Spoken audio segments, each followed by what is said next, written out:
On March 24th, 2018, hundreds of thousands took a stance on gun violence as they marched for their lives.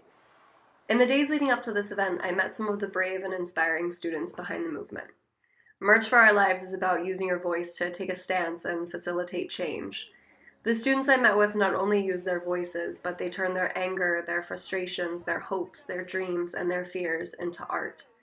They are the members of Get Lit, a youth organization that uses poetry to empower students through self-expression and performance art. These students are poets. They are leaders. They are the revolution.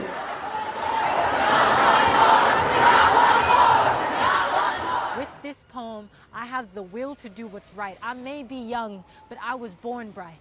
We may be young, but we won't go out without a fight. Don't let your words go unsaid. Let them speak the truth. We can't bring back the dead, so let's try to keep our youth. Since 1999, there have been 25 fatal shootings at schools across America. That's at least one school shooting a year for the past 19 years. Students today were born into a world where getting shot in school has always been a very real possibility. A possibility so real, active gun drills have become part of their curriculum. I sat down with 16-year-old Get Lit student Mika, who wrote a poem about the emotional impact the drills have on students.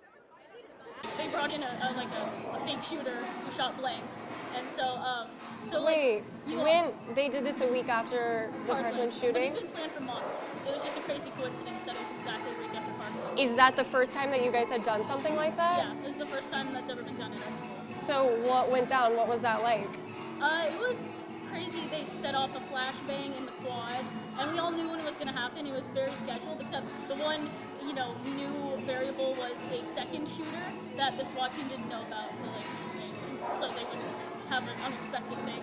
And so we all had to run into classrooms or run off campus. So did they prep you, like, this is what the drill is, like, this is where you need to go? If you're on the east side of campus, just run into a classroom. If you're on the west side of campus, try to run off campus.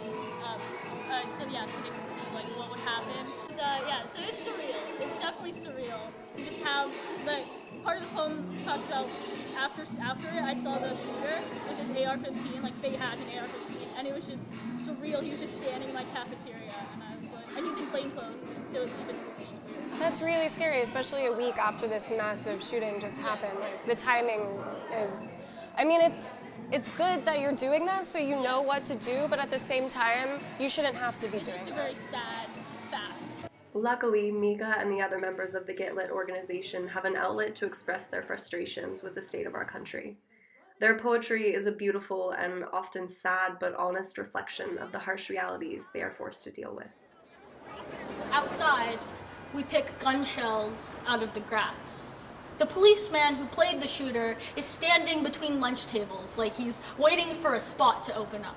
Like now it's normal to catch your first glimpse of war in your school cafeteria. And the way he holds the AR-15 so carelessly almost makes me believe that the storm has passed, that this country isn't drowning in young names.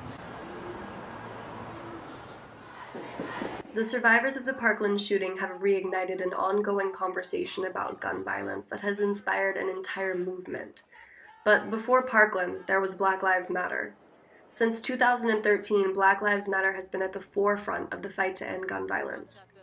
For Benet Benton, a high school senior and Get Lit member, the Parkland shooting was the final straw. A few years ago, the big thing was police brutality and police violence against people of color, and that really got to me and my culture. And then now it's not only the fact that I'm a person of color, but now it's just the fact that I'm a student that puts me in danger, and I'm just drawing the line at that. That's not okay. And so that's why it's really important that we march and really important that we demand change, because pretty soon nowhere we go is going to be safe.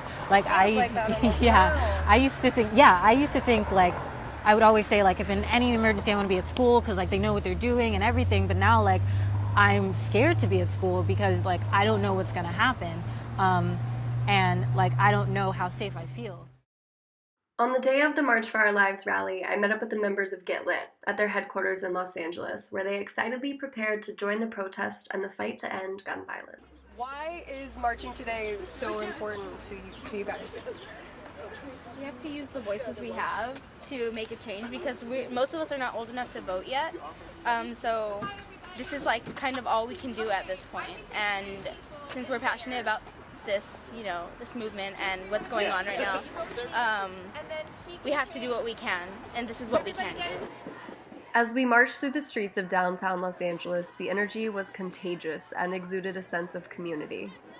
For the members of Get Lit, as well as young people across America, their message was simple and very clear.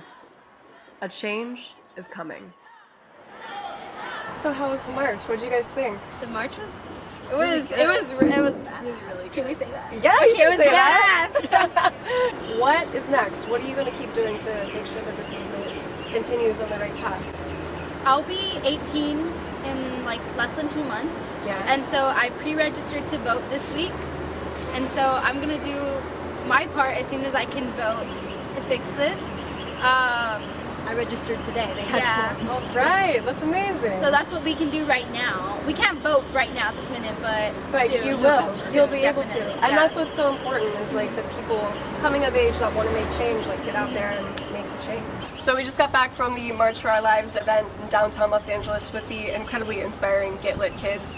And it was the coolest thing I've ever done. It was so inspiring to see all of these young people sort of band together and demand change. And these kids are not accepting what's happening right now. And I'm really excited to see what they do in the future because these kids are on it and they're going to make some changes happen.